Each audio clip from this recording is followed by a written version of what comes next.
yellow rolled out, so I'm going to use the exact same cutters. Alright, try to keep it about the same thickness also.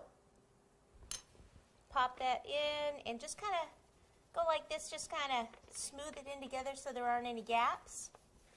Isn't that pretty? Alright, we'll take some more and then we'll probably do a couple more overlaps. I just want to make sure that I like the way that looks.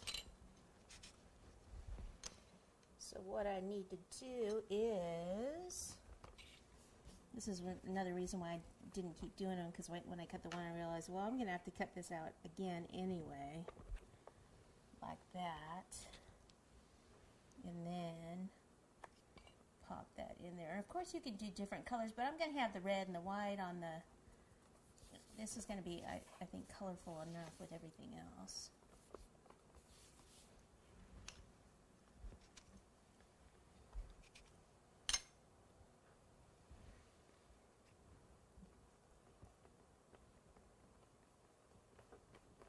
Okay, so our cake's out of the freezer. It's firm to the touch, and I'm just going to take this spatula and just kind of smooth out any rough edges. Not too much, but just a little bit. This one doesn't have to be completely smooth.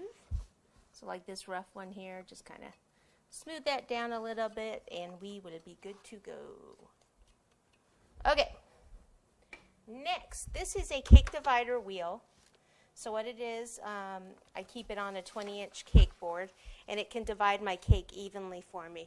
Since we're going to be having the stripes, the red and white stripes down the sides here, I thought it would be a great idea to use this so that we can figure out where our lines need to be. So we can use a dowel like this. If you have a skewer, I usually like the taller, skinnier ones. Actually, this one might work. It's about the same height as here. We only need to go from here up to here.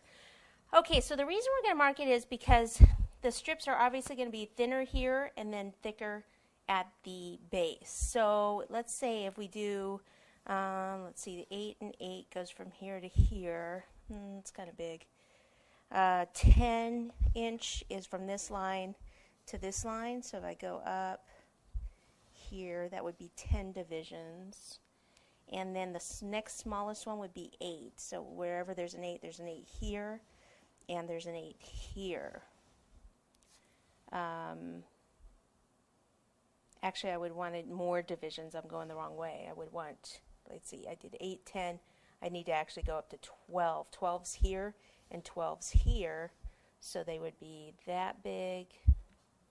And the next one is 16, which is probably going to be way too close. It'd be here and here.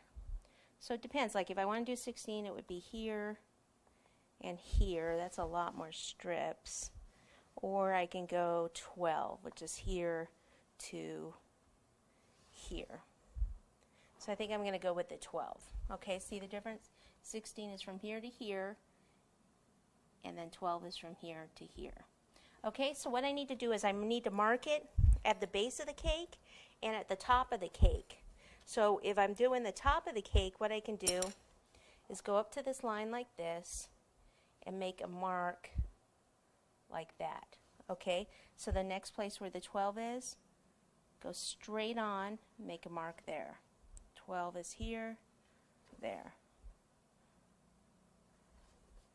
Okay, so that we'll work out that they're a little thinner at the top than they are at the base of the cake. So that's why I mark one first, and then I can come back and do the base.